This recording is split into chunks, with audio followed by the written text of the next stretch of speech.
quiero, aviento la toalla. Pero somos soldados de Cristo, somos cristianos ungidos con un espíritu no de cobardía, sino de poder.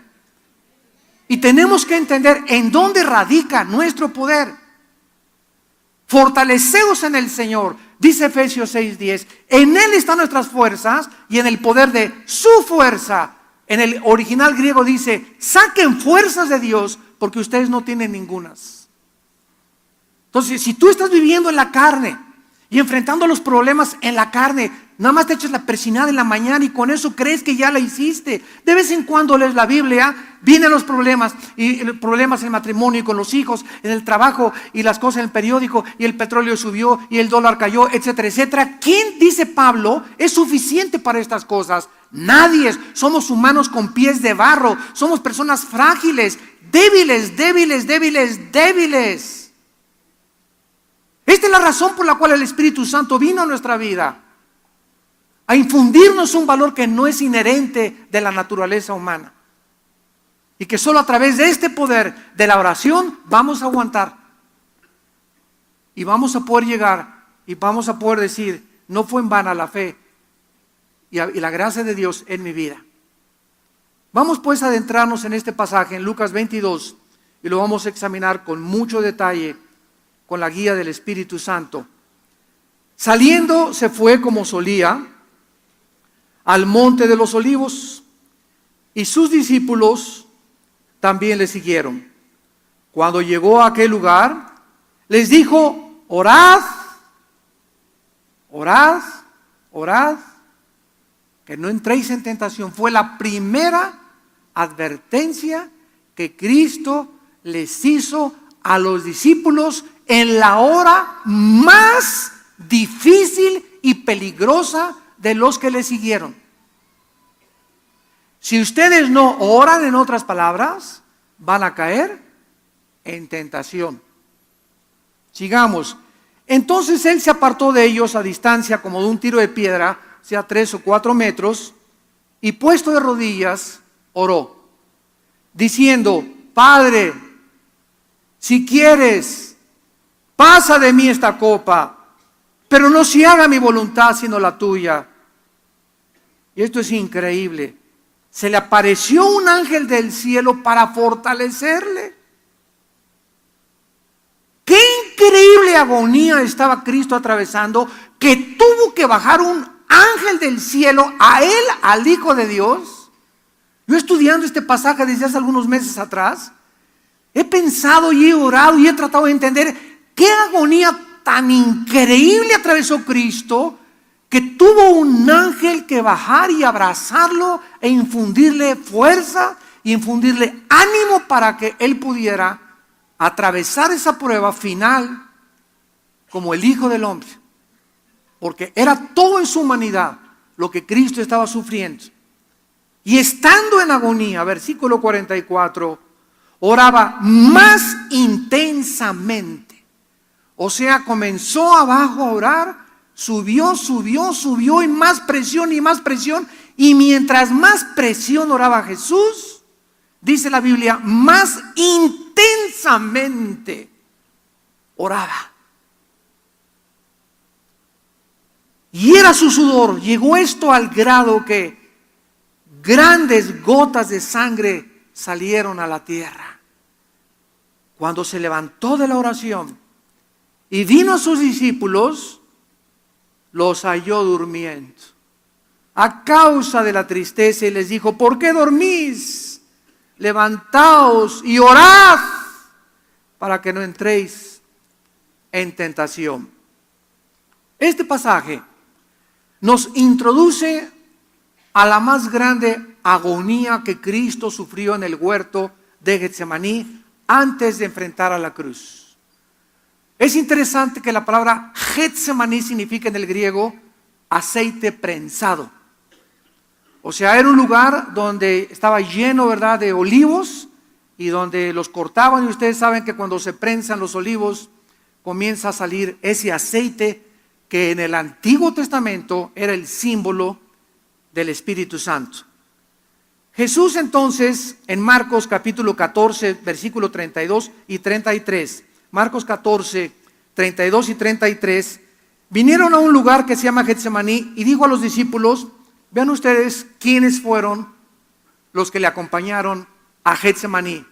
Los 3 discípulos más cercanos a Jesús, los que estuvieron con él en el monte de la transfiguración y los que en todas las experiencias espirituales más profundas le acompañaron. Les dijo, siéntense aquí entre tanto que yo oro, versículo 33, y tomó consigo a Pedro, a Jacobo y a Juan, y comenzó a entristecerse y a angustiarse, y les dijo, mi alma está muy triste hasta la muerte, quédense aquí y velen.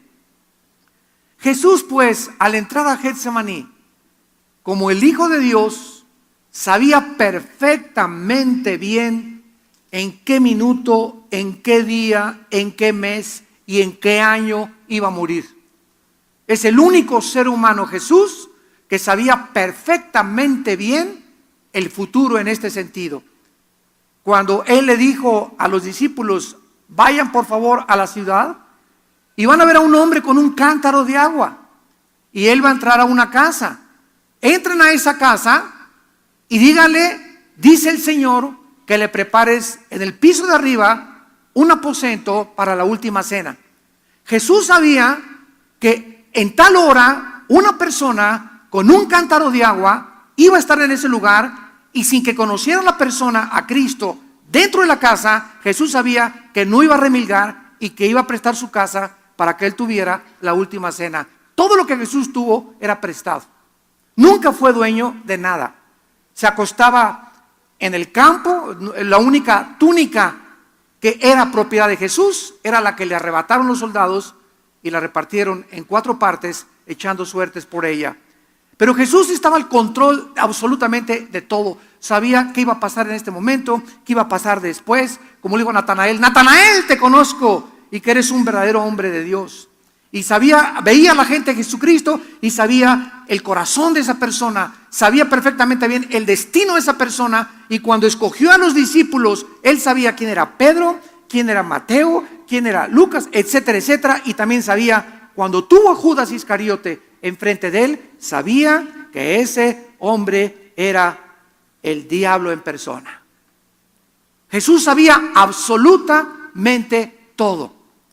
Entonces Jesucristo toma a estos 3 discípulos a que oren con Él y a que velen y le acompañen por la pesadísima carga que tenía en su alma, porque sabía lo que le esperaba horas después, a pesar de que también sabía que iba a ser resucitado a los 3 días. Esta era también la prueba más grande, repito, que los discípulos enfrentaron y ellos no lo sabían. ¿Sabes tú acaso la prueba que vas a pasar hoy en la tarde? ¿Sabes las pruebas que te esperan el día de mañana? ¿Sabes la prueba que vas a pasar con tus hijos dentro de 2 o 3 meses? ¿Sabemos lo que vamos a pasar en México dentro de 6 meses? ¿Sabemos qué va a pasar con tu matrimonio en los próximos 8 meses? Ninguno de nosotros somos dioses. No sabemos lo que nos depara hoy en la tarde. No sabemos lo que nos depara saliendo aquí de este edificio. Por lo tanto, es importante que sepamos que como no sabemos lo que nos está esperando, necesitamos estar preparados con toda la armadura de Dios, llenos en la mañana, fortaleciéndonos en oración, para que cuando venga esa prueba con tu hijo, esa prueba con tu esposo, esa prueba con tu esposa, en tu trabajo, el despido de tu trabajo, la falta de empleo, etcétera, etcétera, no importa la prueba que pasemos, estemos preparados y no desmayemos y no caigamos al suelo y no nos amarguemos y no le echemos la culpa al pastor, a la esposa, al hijo, al gobierno, etcétera, etcétera. Y de esta manera podemos continuar caminando y Dios nos ve que seguimos caminando. Vino la prueba y nos pegó la cachetada, y vino la otra prueba y nos tambaleó, pero no nos tumbó al suelo, y seguimos caminando porque nuestra fortaleza viene de la comunión que tuvimos con Dios, que tenemos con Dios todos los días en oración. Cuando Dios ve este caminar tuyo en la vida, que sigues manteniéndote, porque por fe oramos. ¿Qué es la fe? Saber que Dios me escucha y que después de orar 15, 20, media hora, 1 hora con Él, va a haber algo sobrenatural que la mente no puede comprender, que me va a infundir un valor que yo no tengo para seguir viviendo. Cuando Dios ve eso, dice en Isaías 40:31, los que esperan en Jehová. Y esa palabra esperar, kafá en el hebreo, significa los que viven cerca, los que están pegados a Dios, así desde que amanece. En la tarde vas orando en tu coche y te voy alabando, Señor. El otro día yo le enseñaba a mi hija, mira, Salem, la oración es estar platicando con Dios. Esa es la oración, estar consciente de la presencia de Dios. Y te alabo y te bendigo y guárdame, Señor. Voy ahorita a este mercado, te pido que me des gracia. Voy a la escuela de mis hijos, dame gracia. Vamos a orar antes de hablar con la directora de la escuela. Es mantener, y todavía en la noche llegar, ponerse de rodillas o sentado, acostado, como quieras, como te puedas mantener despierto y volver a elevar nuestra alma y mantenernos cerca de Dios. Esas personas tendrán nuevas fuerzas. Esas personas van a llegar a su casa, Señor, ya no aguanto, ya quiero tirar la toalla, pero vienes y te hincas y otra vez te pones en contacto, te enchufas con la fuente de energía y entra otra vez una fuerza sobrenatural a nuestra vida y te levantas, pero girito como el gallito. A ver que se me avienta el gallo giro. ¿Y de dónde saqué esas fuerzas? No son mías. Y me doy cuenta, vas a descubrir que es sobrenatural. Oye, comadre, pero ¿cómo está usted tan alegre si el compadre ya la dejó esto y el otro? Porque Dios es mi fortaleza, comadre. Y comenzamos a buscar, ¿verdad? Y se nos muere un ser querido y claro que le lloramos, porque es necesario que lloremos y que volquemos nuestro corazón y que nunca nos guardemos los sentimientos. Pero pasa 1 o 2 meses y es una mezcla de gozo, de saber que ya nuestro ser querido está en el cielo, con la tristeza también, pero tenemos que seguir viviendo y esas fuerzas para seguir viviendo nos las da Dios.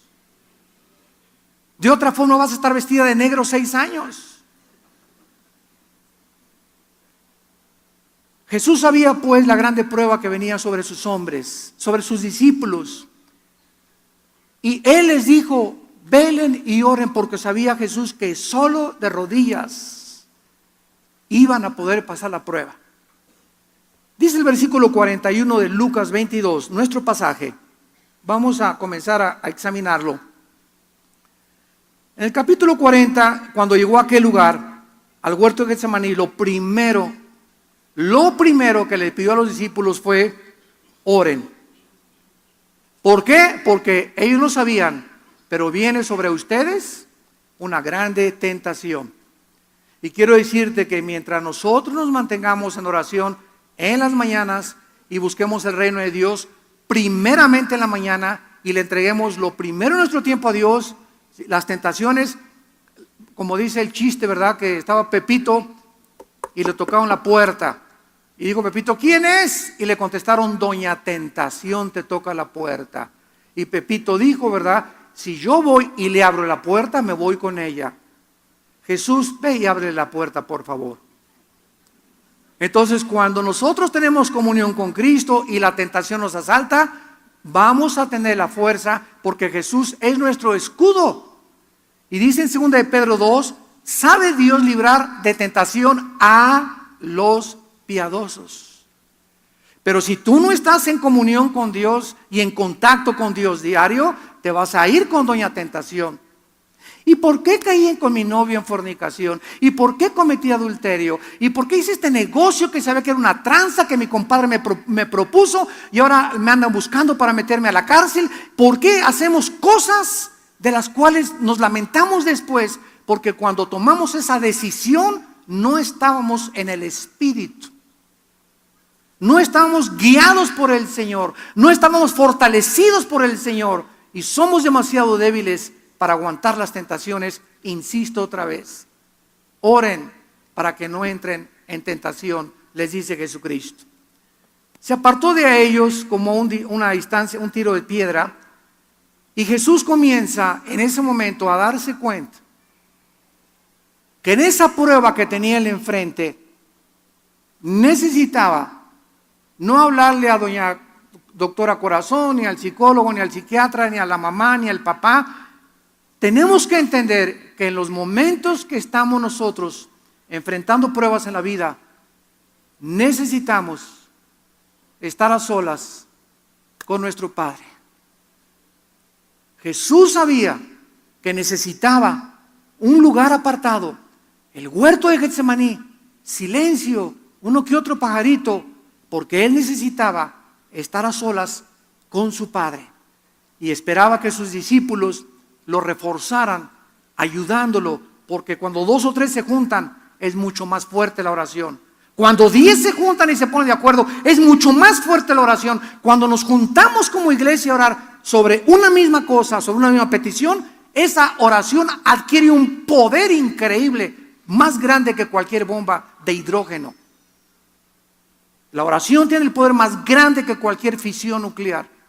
Es un poder como ustedes no se imaginan. Por eso es triste cuando hay reuniones de oración. El pastor Carmona aquí invita, creo que el primer domingo de cada mes, hay reunión de oración. Vienen 10, 15, 20 y 30 personas. Cuando tú descubras que si tú vienes a reunión de oración y traes a tu hijo, oren por mi hijo, por favor, oren por mi esposo. Dios ve que vienes con fe, creyendo que aquí Dios te va a contestar y tu oración es contestada. Simplemente porque la oración del justo puede mucho. Ahora imagínense 20, 30 justos que se junten. Imagínense 100 que se junten. El poder que tiene la oración. Cristo entonces, dice el versículo de 42, comienza diciéndole, Padre, Padre. Se dirige a Dios como su Padre. En un amor como cuando llegas con Dios, un amor en dependencia y en confianza con Él. En Romanos 8:15 dice la Biblia que no hemos recibido el espíritu de esclavitud para estar otra vez en temor, sino que hemos recibido el espíritu de adopción, por lo cual clamamos, ¡Abba Padre, papito lindo! Así llegas a orar con Dios. ¿Tienes esa confianza con tu Padre, papito? Oh, papito lindo. Tal vez no tuviste papá. Tal vez no conociste a ninguna persona que tuviera ese amor paternal o amor maternal. Pero cuando descubrimos a Dios que es nuestro papito, la palabra Abba en el hebreo significa papito. Papito, aquí estoy. Ya no aguanto a Chencho.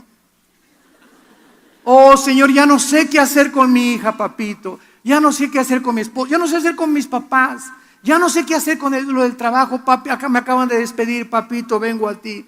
Tú tienes confianza, Señor, tengo confianza, tú eres mi esperanza, mi escudo. Tú sabes y estás consciente que me acaban de correr. Viste que me acaban de correr hace 4 horas de trabajo.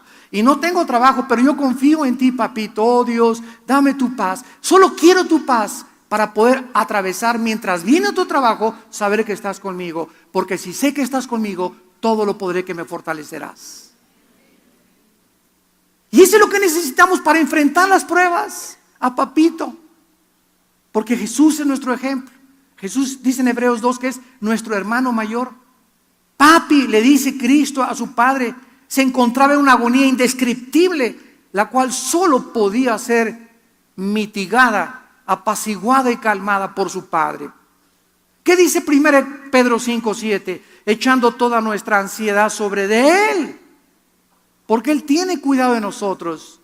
Yo les contaba el otro día que acaban de descubrir en la clínica Mayo en Rochester, el hospital Hopkins en Estados Unidos, los mejores hospitales de Europa, acaban de llegar a un acuerdo todos los científicos del mundo, y para que lleguen a acuerdos como el que llegaron son muy pocos realmente, porque hay mucha diversidad en la psiquiatría, en la psicología, en la genética, etcétera, etcétera, pero llegaron a un acuerdo todos los científicos del mundo en decir que la causa que produce el 90% de las enfermedades físicas, mentales y espirituales.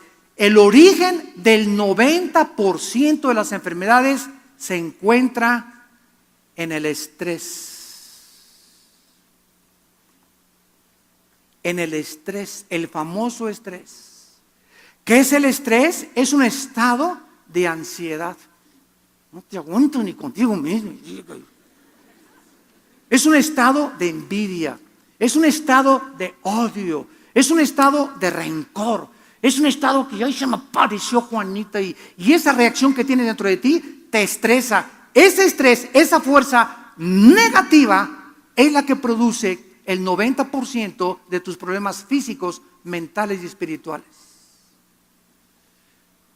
Qué increíble que en la Biblia hace 2000 años, cuando hace 5 años, 10 años lo acaban de descubrir, Jesús dice: les ordeno, Filipenses 4:6, que por nada estén afanados. Es una orden del cielo. Por nada estés estresado. Por nada permitas que alguien te robe tu paz. Mi paz les dejo. Manténganse en estado de tranquilidad interior, de serenidad. Yo estoy cuidando de tu vida, de tus hijos, de tu empleo, de tu buey, de tu asno, de tu trabajo, de la escuela, etcétera, etcétera. Yo estoy al control de todas las cosas. Tú mantente en paz, porque si pierdes esta paz y comienzas con la ansiedad, y esto y el otro, y mi problema, y en la noche, y vas y fumas, y prendes el cigarro, y como león enjaulado comienzas ahí en tu cuarto a caminar, ¿sabes una cosa? Que no vas a hacer regresar a tu hijo, no vas a arreglar tu problema, no vas a encontrar trabajo de todas maneras así, y además de eso te vas a acabar enfermando. Qué increíble, ¿verdad? Qué racionamiento más absurdo creer que mi estado de preocupación va a arreglar las cosas. Mi estado de preocupación no va a arreglar nada porque no soy Dios.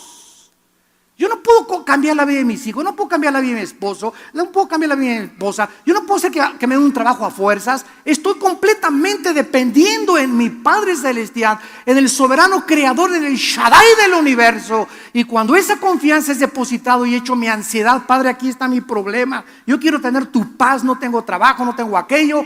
La paz de Dios que sobrepasa todo entendimiento baja del cielo y guardará mis pensamientos y mi corazón en Cristo Jesús. Y es una paz sobrenatural que sobrepasa la comprensión humana. Y te vas a encontrar: caray, no tengo trabajo, me dejó mi esposa, me pasó esto, pero yo estoy tranquilo. No necesito un tequilazo, no necesito un whiskazo, no necesito un bachichazo, no necesito un pericazo. No necesito drogas, no necesito ir con mi compadre o irme con una mujer para llorarle y esta sí me va a querer, ¿verdad? O todos son iguales, etcétera, etcétera. No, estoy con un poder que puedo vencer cualquier cosa, y es cuando sabemos que esta fe es la que vence al mundo. 1 Juan 5, 4 y 5. ¿Qué es lo que vence al mundo? Nuestra fe.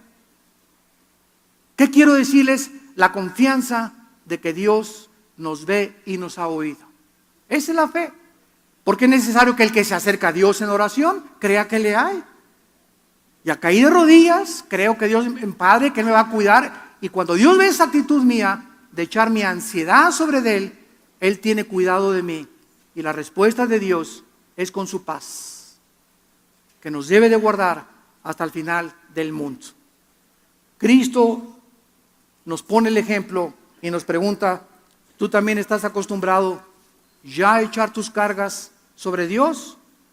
Ahora Cristo, después de acercarse a su Padre, le hace una petición a su Padre en sumisión absoluta a su voluntad y soberanía. Versículo 42, Lucas 22. Padre, si quieres que regrese mi hijo, si quieres, me vuelvo a casar. Si quieres, que regrese Chencha. Si quieres, me darás trabajo una semana. Padre nuestro que estás en los cielos, hágase tu voluntad. Así comienza el Padre nuestro. Hágase tu voluntad. Si quieres, me puedes sanar. Si quieres, si es tu voluntad, Señor, hágase tu voluntad. Y si no quieres, yo sé por fe que tienes algo mejor para mi vida. Porque Dios es bueno. Esa es la fe, creer que Él tiene, el que no escatimó a su Hijo, dice Romanos 8, ¿cómo no nos dará todas las cosas? ¿Cómo no nos dará todas las cosas cuando nos dio a su Hijo en la cruz? Te vas a Jorge, tienes algo mejor, tienes un panquecito mejor que el menso este. Te llevaste a Chencha, ¿verdad? Y me puso los cuernos con mi mejor amigo. ¿Sabes una cosa? Gracias, te alabo y te bendigo, Padre, porque ahora me doy cuenta que no era para mí. Si fuera para mí, como les dije anoche a los jóvenes, nadie me la quita. Si es para ti, nadie te lo quita. Pero como no era para ti, se fue con el primer pelangoche roto quinto patiero. Ese trabajo no era para ti. Si hubiera sido para ti, se hubiera quedado. Ahora, si tú robaste o transaste, es otra cosa, ¿verdad? Pero si tú fuiste justo en tu trabajo y honrado en tu trabajo, y hay una injusticia y te corren por político, lo que sea, es de Dios. Y va a Dios a esperarte en la semana que te va a dar el otro trabajo, o en los 15 días que vas a hacer. Y los ángeles van a estar todos, dice la Biblia que somos espectáculo al mundo y a los ángeles. 2 Corintios capítulo 4. Somos espectáculo al mundo invisible. Va a ver qué hace Carlos ahora sin el trabajo. Y los ángeles, no, va a venir el diablo. Al ratito va a regresar al alcohol. No se va a ir con otra mujer. No, pero ahí va Carlos, mira, ahí va y sigue y orando y no tiene trabajo y sigue. Y cuando Dios ve que nosotros reaccionamos con paz, con tranquilidad, con confianza en Él, no nos la acabamos lo que tiene para nosotros. No nos la acabamos.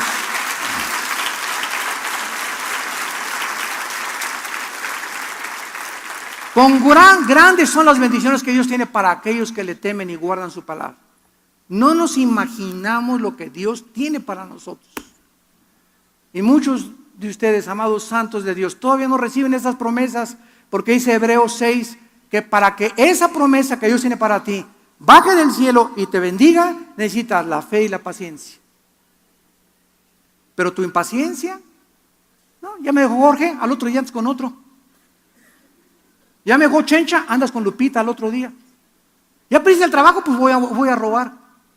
Cuando nosotros nos salimos y queremos tomar una decisión fuera de la santidad y el camino de la justicia y la verdad, vamos a recoger las consecuencias. Mantente en el camino. Sé hombre, aguántate. Dios está contigo. Hay un hombre mejor para ti, hay una mujer mejor para tu vida, hay un trabajo mejor para tu vida. Dios quiere probarte. Dios nos prueba. Mantente firme con los ojos puestos en Jesús, el autor y consumador de nuestra fe. No desmayes. Está firme y constante, sabiendo que la fe no es en vano. Ahora Jesús, comenzamos a interrogarnos. ¿Por qué Jesús no quería beber esa copa? Padre, si quieres, pasa de mí esta copa, pero no se haga mi voluntad, sino tu voluntad. Vamos a comenzar a interrogarnos, porque es la forma de llegar a una verdad y a una solución. ¿Acaso Jesucristo tenía temor de la cruz? Tenía temor que le clavaran una mano. Qué dolor tan increíble, insoportable. La otra mano,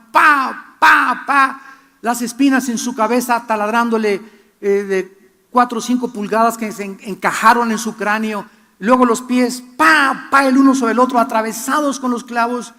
Estaba viendo Cristo la cruz, el látigo romano de 9 colas, con puntas de hueso y de plomo, que se enrollaba en las víctimas. Jalaba el soldado romano el látigo y desgajaba todos los tejidos subcutáneos de enfrente y de la espalda. ¿Acaso estaba esperando, oraba Cristo y esperaba ser libre de esa tortura? ¿Era eso lo que no quería Cristo? ¿No sufrir, no padecer físicamente eso? De ninguna manera. Eso no era nada comparable con lo que Cristo tenía en su corazón. Entonces, ¿qué simbolizaba la copa? Simbolizaba que en la cruz del Calvario iba a pasar minutos o segundos misteriosos en el universo, donde el Padre, que había vivido siempre en comunión con el Hijo, en la cruz iba a haber una separación entre el Padre y entre el Hijo.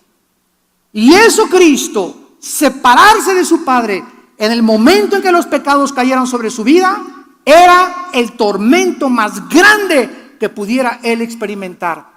Porque jamás en la historia Cristo, ni en su antigua vida Cristo, en el Antiguo Testamento, ni en la eternidad se había separado de su Padre. Él no había experimentado nunca eso en su humanidad. Y él tenía miedo a la muerte espiritual, tenía temor de ser separado de su padre.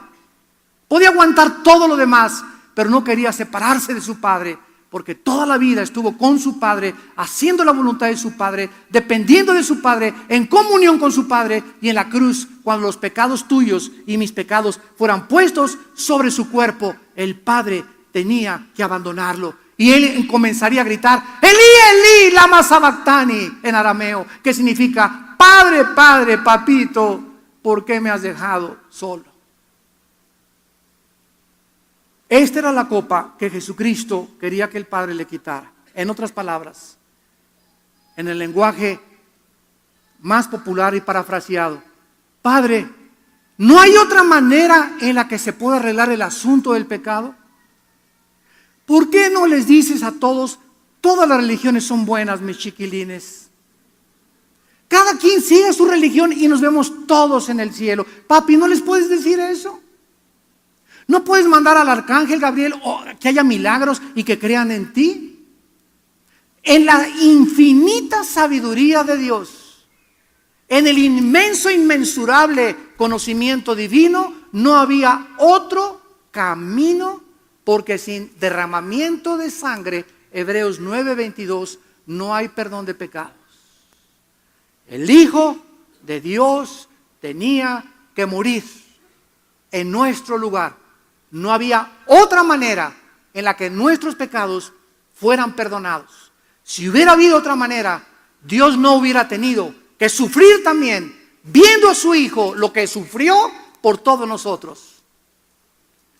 Este es precisamente lo absolutamente desconocido por la mayor parte de las religiones. Que las religiones creen que las religiones salvan a Dios. Yo soy católico, yo soy protestante, yo soy mormón, yo soy testigo de Jehová, yo soy esto. Ninguna religión salva. La salvación no se encuentra en ninguna denominación, la salvación no se encuentra en ninguna iglesia, la salvación no se encuentra en ninguna persona más que en Jesucristo, el Hijo de Dios.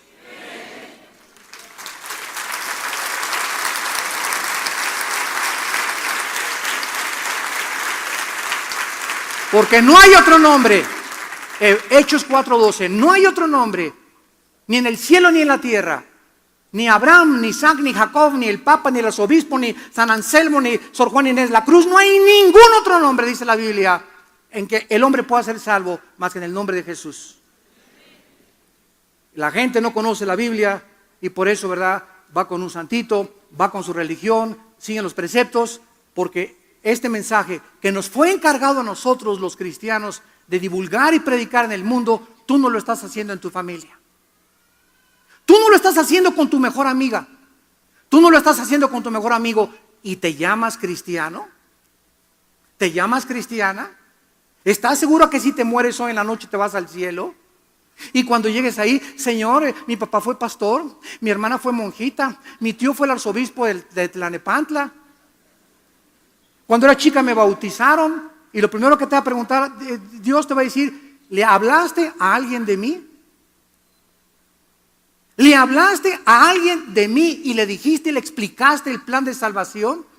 Porque el Espíritu Santo vendrá sobre vosotros y me serán testigos. ¿Sabes por qué nunca le has hablado a nadie de Jesucristo? Ni te interesa la salvación de tus amigos ni de tus familiares, porque el Espíritu Santo no está sobre tu vida. A eso sí, pero hablas lenguas y te caes al suelo.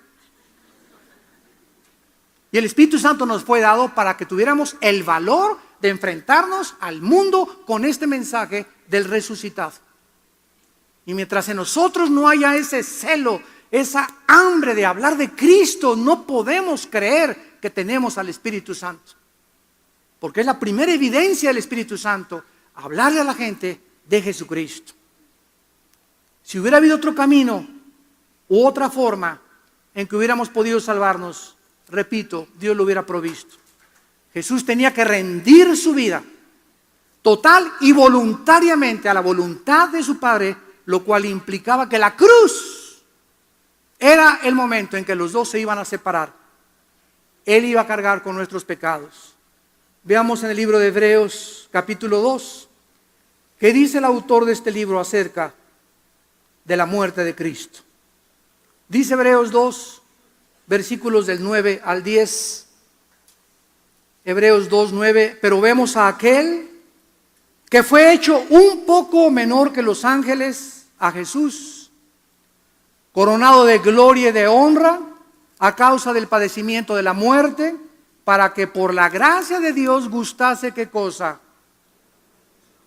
Pregunta, ¿la muerte física o la muerte espiritual? Dios le dijo a Adán, el día que comas de ese árbol, morirás. Adán y Eva comieron y murieron. No, vivió 930 años. Claro que su cuerpo comenzó a deteriorarse celularmente, pero no murió, como dijo Cristo, en el momento que mueras, que tomes ese fruto, morirás. La muerte que Adán experimentó en el momento que pecaron fue la muerte espiritual. La muerte física sigue a la muerte espiritual. Tenemos que morir por causa de que hemos pecado. Y el pecado está dentro de nosotros. Entonces Cristo iba a separarse de su Padre. Cristo iba a experimentar la separación, que es, si tú te mueres, dice la Biblia, hoy en la tarde o hoy en la noche sin Cristo, eternamente tu espíritu y tu alma y tu cuerpo vivirán separados de Dios. Y la separación de Dios se llama en la Biblia el infierno. El infierno, que es vivir eternamente separado de Dios. Y es tan profundo el sufrimiento de vivir separado de Dios, que Cristo, en los segundos que fue separado de su Padre, no podía tolerar su humanidad. Y comenzó a orar, y la agonía comenzó a crecer, y comenzó a orar con más fuerza, porque él sabía que es un infierno vivir separado de Dios. Tu vida ahorita es un infierno porque vives separado de Dios. Las angustias que dominan tu vida, los temores que te controlan, el miedo que le tienes a la vida, el odio, el rencor, la falta de perdón que hay en tu vida, es un infierno vivir de esa manera. La vida de pornografía que llevas, la vida de libertad sexual, es un infierno. No es mentira ante la gente, es otro estilo de vida. Y yo soy homosexual y estoy contento, y soy lesbiana y estoy contento. Mentiras, mentiras. Esas personas no se imaginan ustedes, aunque aparecen en el cine y en la televisión, no se imaginan lo solo y lo vacío que se encuentran. Pero tienen que ponerse una máscara ante la gente y decir, estoy feliz. Y por dentro lloran. Porque ninguna persona puede ser feliz si este vacío no lo llena Dios. Es una mentira la vida de los seres humanos sin Dios. Dicen Hebreos 9 y 10, porque convenía, versículo 10, aquel por cuya causa son todas las cosas y por quien todas las cosas subsisten, que habiendo de llevar a muchos hijos a la gloria, fíjense nada más, por causa de que Dios nos quería llevar a la gloria, por causa de que quería que estuviéramos con Él, perfeccionara por aflicciones al autor de la salvación de ellos. ¿Que Cristo no era perfecto? Wait a minute, please. Un momentito. ¿Sabes una cosa? Dice en Lucas que Cristo a los 12 años crecía en sabiduría y en conocimiento. A los 12 años Cristo no tenía toda la sabiduría ni todo el conocimiento que podía tener y que tuvo a los 20, ni cuando lo tuvo a los 25, y cuando llegó al clímax a los 33 años de edad. O sea que el transcurso de la vida de Cristo fue igual que los seres humanos. Un niño de 5 años no tiene el conocimiento de un niño de 10, el de 10 no tiene el de 15, el de 15 no tiene el de 20. Así fue Cristo en su humanidad, creciendo igual. Él pudo ser sabio y Dios a los 5 años, pero Dios le plació que Él creciera como un ser humano, como tú y como yo, para que entendiéramos que Él fue un ser humano y que nos puede librar de tentaciones también. Él experimentó todo lo que los humanos hemos experimentado. Entonces Cristo, cuando llega al huerto de Getsemaní, llegó al clímax en su humanidad de la perfección humana que nosotros no vamos a alcanzar hasta la otra vida. Y en ese clímax, lo que hizo que Cristo llegara a la madurez, que es la palabra teleios, que se tradujo perfección, fueron los sufrimientos.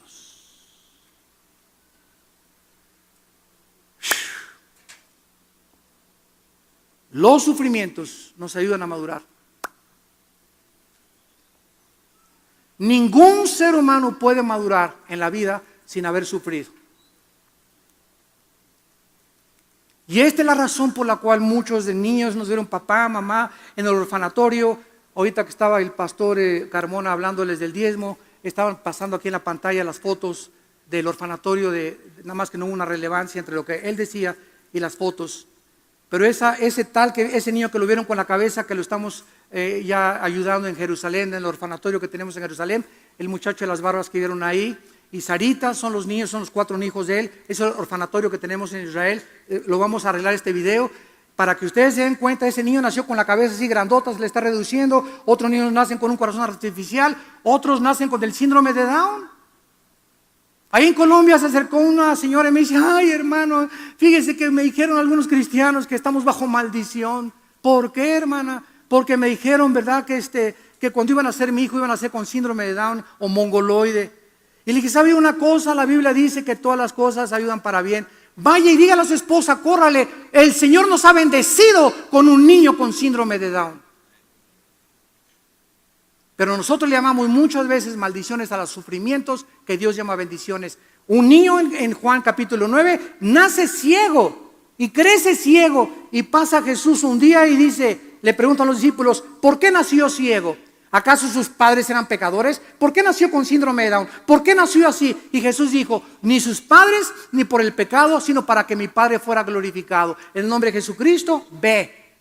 Y le dio la vista hasta los 25 o 30 años de edad que tenía ese muchacho. El cojo, en la entrada del templo, en el libro de los Hechos, llega Pedro y Juan y se le queda mirando, y el cojo los ve y sabe que son apóstoles de Cristo y que el poder está en ellos. Y Pedro, viendo que tenía fe, le dice: no tengo oro ni plata, en el nombre de Cristo párate y anda.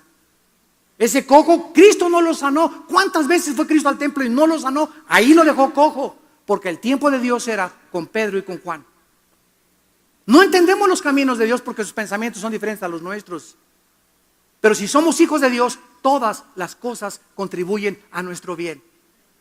Y si tú tienes un hijo mongoloide y síndrome de Down, es un angelito en tu casa. Porque ese tiene hasta visa ya para el cielo.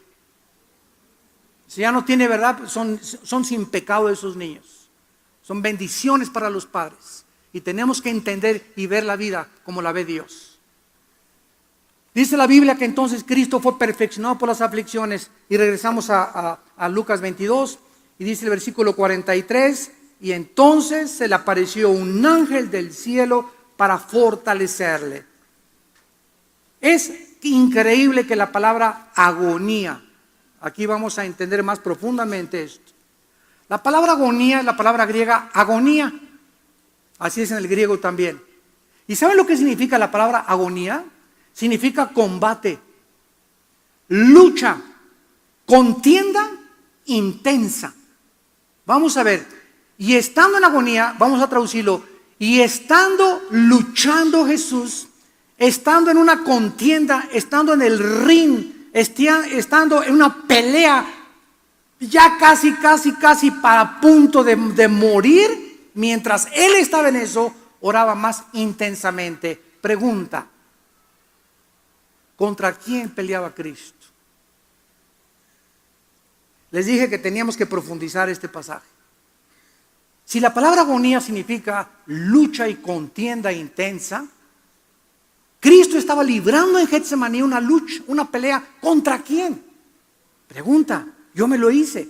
Contra su naturaleza pecaminosa, como nosotros luchamos a veces. Padre, ya no quiero fumar y tengo las ganas de fumar y no quiero ver pornografía, etcétera, etcétera. Y comenzamos en oración a luchar intensamente. Y ahorita es cuando prendí el cigarro, pero no lo voy a prender. Y aquí en oración me vas a ayudar, Señor. Y comienzas a luchar en oración y te das cuenta que vences el vicio, vences aquella cosa. Pero estabas luchando contra ti mismo, porque el más grande enemigo está entre nosotros. Pero Cristo era sin pecado, ¿no es verdad? Entonces Cristo no podía estar luchando contra su antigua naturaleza. Cristo estaba luchando espiritualmente. Ahí en Getsemaní estaba el diablo, púchale, ra.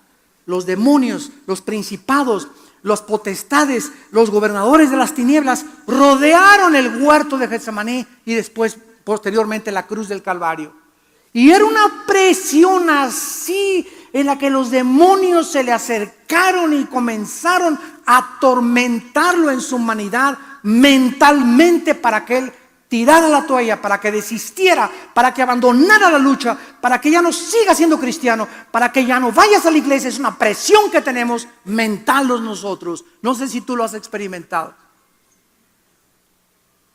Yo casi días antes de mis conferencias, antes de llegar a Colombia, cuando llegué, pisé Colombia y me llevaron al hotel esa noche, no podía dormir. Yo sabía una presión mental y voces: te vas a morir, te van a hacer esto y por aquí, por allá.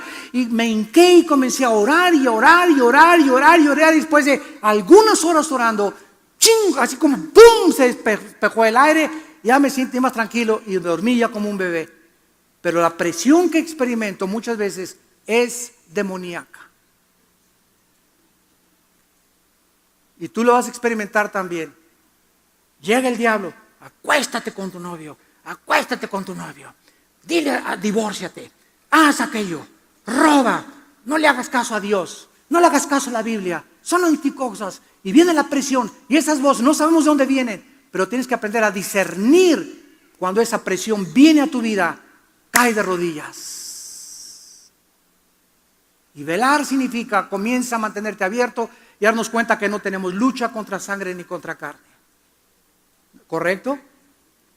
Esa presión no viene de nadie más que del infierno, para impedirnos que lleguemos a nuestro destino. Y ahí es cuando aprendemos a luchar en oración. Cristo comienza a luchar y era tan intensa la lucha que un ángel aparece para fortalecerle. La palabra fortalecer, enischuo en el griego. Enischuo significa infundir vigor, fuerza, proporcionar aliento para seguir en la lucha o contienda. Muchos de ustedes han visto esas peleas ahora que ya no son peleas de box, ¿verdad? Ahora es la UFC en inglés, que ahora ya usan unos guantes chiquitos, descalzos, y se va el taekwondo y karate y box y lucha y a tumbarse y en el suelo hasta que se sangren, hasta que el referee los separe. Son a 3 rounds de 5 minutos cada uno. Hay otros de 5 minutos los campeonatos. Ya, ¿verdad? El box ya solamente Pinocho ahora boxea, ¿verdad? Ahora ya es como gladiadores así, que haya sangre porque la gente quiere ver más y más y más sangre, más contienda, más lucha. Y cuando va el segundo round, yo he visto como 2 o 3 así de pasada. No crean que me gusta, ¿verdad? Tampoco eso me choca. Y las corridas de toro, peor todavía. Matar a un toro y sacrificarlo y torero. Hola, ¿para qué digo? Y se va el peleador a la esquina del ring, ¿verdad? Y ahí están los referees, digo los coaches: échale ganas, ese es mi Pipinelo, échale ganas y usted va a poder. O sea, ¿qué cosa? Le están infundiendo vigor, y aquel está todo así, todo sangrando, ¿verdad? Y échale ganas, usted puede. Y le sacan la sangre y le quitan el vigor, pero en esos minutos que tiene ahí le están infundiendo algo que él no tiene, para que cuando se levante otra vez al tercer round ya pueda salir un poco más mentalmente motivado de los coaches y los consejos que le dieron. Pues en ese momento Cristo, se aparece el ángel y sabemos, lo único que podemos saber, ¿verdad?, es que imaginarnos a este ángel, y así me lo imagino, abrazando fuertemente a Jesús y diciéndole: Jesús, tú eres el Rey de Reyes, el Señor de Señores, tu Padre está contigo. Todos estamos esperando este momento en el cielo, infundiéndole ánimo y valor en su naturaleza para que él siguiera adelante, para que un ángel haya tenido que bajar a fortalecer al Hijo de Dios. Podemos imaginarnos la agonía que Cristo estaba atravesando, que posteriormente le comienza a salir sangre por la piel.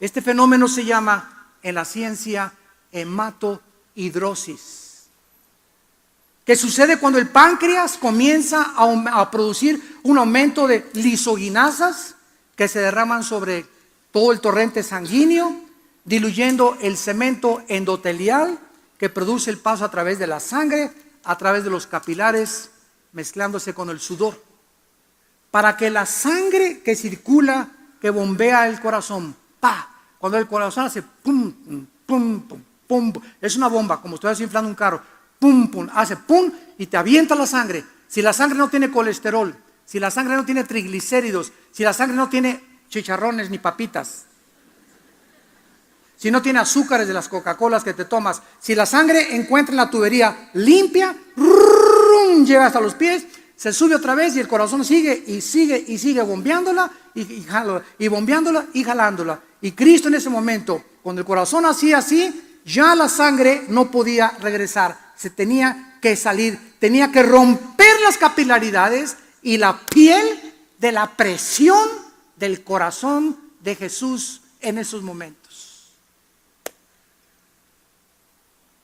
Dice en Hebreos capítulo 12, dándonos a nosotros el ejemplo de Jesús, versículo 3: considerad aquel que sufrió tal contradicción de pecadores contra sí mismo, para que vuestro ánimo no se canse hasta desmayar, porque aún, dice la Biblia, ninguno de nosotros hemos resistido hasta la sangre.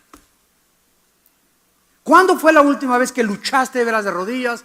No quiero, y no voy a regresar con Jorge, y no voy a regresar con Carmelita, y no voy a hacer esto, y no voy a robar, y Dios dame las fuerzas, y está fuerte la tentación, y está fuerte la tentación. ¿Cuántas veces has pasado, has luchado, has agonizado en oración, luchando contra el pecado? No levanten la mano, pero tenemos que entender que ahí está la victoria de rodillas. No hay otra forma, de rodillas. No hay otro camino más fácil. No hay que recibe la unción, recibe la unción, recibe la unción. Eso es verdad, es brincarte el camino largo a la santidad. Es unción marucha. Instantáneamente ya quiero tener el poder, instantáneamente quiero recibir esto, instantáneamente. Así es como ha apostatado y se ha diluido totalmente el mensaje de la iglesia. Ya nadie quiere vivir de rodillas, nadie quiere luchar en oración, nadie quiere agonizar en oración. Quieren, dame una palabra profética, dame esto, dame aquello, algo rápido, que no tenga yo que luchar en oración ni hacer ningún sacrificio. Esta es la cristiandad liviana que estamos viviendo, hechos de mermelada McCormick. Hemos abandonado totalmente el camino de Dios, el camino que nos dejó Jesucristo. Entonces vemos que comienza a orar Cristo. Regresamos a Hebreos y dice la Biblia: entonces comenzó a orar intensamente, su sudor era como grandes gotas de sangre. Y aquí podemos ver claramente algunas palabras que nos pueden describir con profundidad lo que estaba atravesando Jesucristo, física, mental y espiritualmente. Mental y emocionalmente, Cristo estaba experimentando ahí la dureza y la incredulidad de la gente. Qué increíble dureza del corazón. El rechazo de su propio pueblo al cual fue enviado. La maldad de los falsos líderes religiosos que por envidia le entregaron, los judíos, los gentiles y los civiles, la traición de Judas, el abandono de sus discípulos, la negación del apóstol Pedro que vino después, la injusticia de los 6 juicios que se llevaron a cabo, 3 con el Sanedrín y 3 con Roma, el ridículo, la burla y el desprecio del odio de sus enemigos, la ira de su padre que iba a venir sobre él. Todas estas cosas mentalmente Cristo sabía que las tenía que atravesar, y la experiencia de su muerte física y espiritual como el Hijo de Dios. Él había dicho que Él era la vida. Dice Juan 1, en Él estaba la vida, y la vida era la luz de los hombres. Nada de lo que fue hecho sin Él. Y Él, que era la vida, el autor de la vida, nosotros le íbamos a quitar la vida para que nosotros fuéramos llevados a la gloria con el Padre. Si Cristo no hubiera llevado nuestros pecados, no hubiéramos podido nosotros entrar a la gloria. Y finalmente, Cristo experimenta la separación de su Padre y la debilidad de sus discípulos. Dice Lucas 22, se levantó en oración. Escuchen esto. Después de esa agonía, de esa lucha intensa de rodillas, de esa contienda en el mundo espiritual que Cristo hubo en Getsemaní, venció. Cuando Cristo se levanta de orar,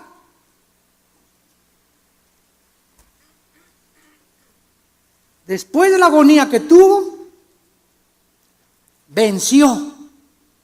No se haga mi voluntad sino tu voluntad, Padre Santo. Y en ese momento viene un espíritu increíble sobre Cristo para fortalecerlo. Y cuando Cristo se levanta de orar y ve a los discípulos dormidos, Él ya había vencido. Ya estaba listo para encaminarse hacia el camino a la cruz del Calvario.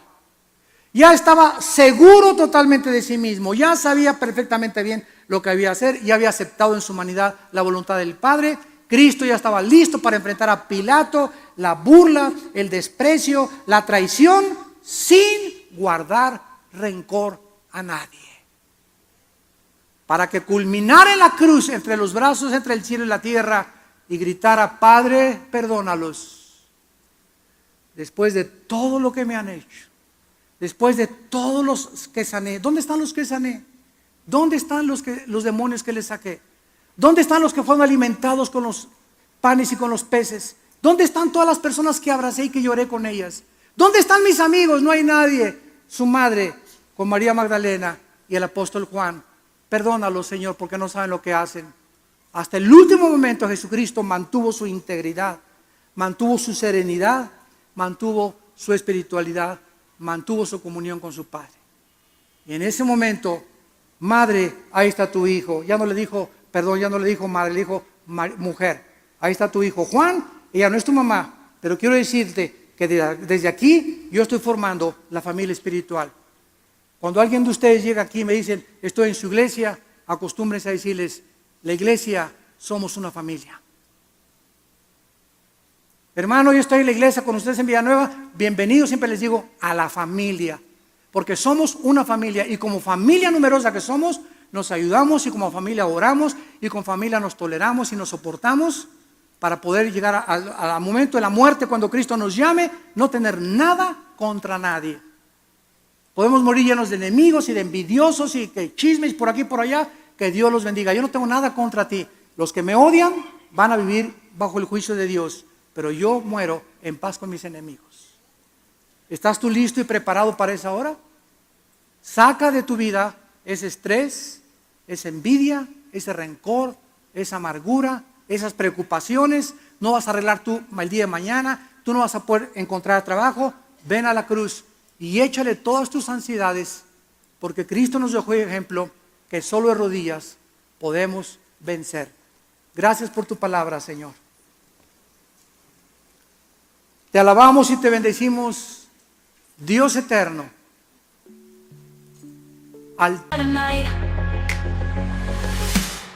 This fragile feeling, a constant ache in my chest, like a glass heart beating, longing for a place to rest. Tired of masks, curated facades we show, yearning for a connection, someone to truly know.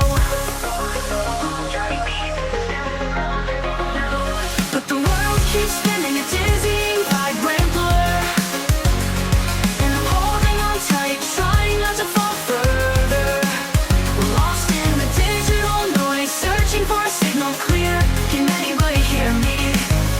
Is there any solace here? Swiping through the emptiness, a kaleidoscope of lies, empty promises and filtered skies. Is this what it means to be alive in this digital age? Trapped in the reflection of our own self-made cage. This fragile feeling, a constant ache in my chest, like a glass heart beating, longing for a place to rest. Tired of masks, curated facades we show, yearning for a connection, someone to truly know.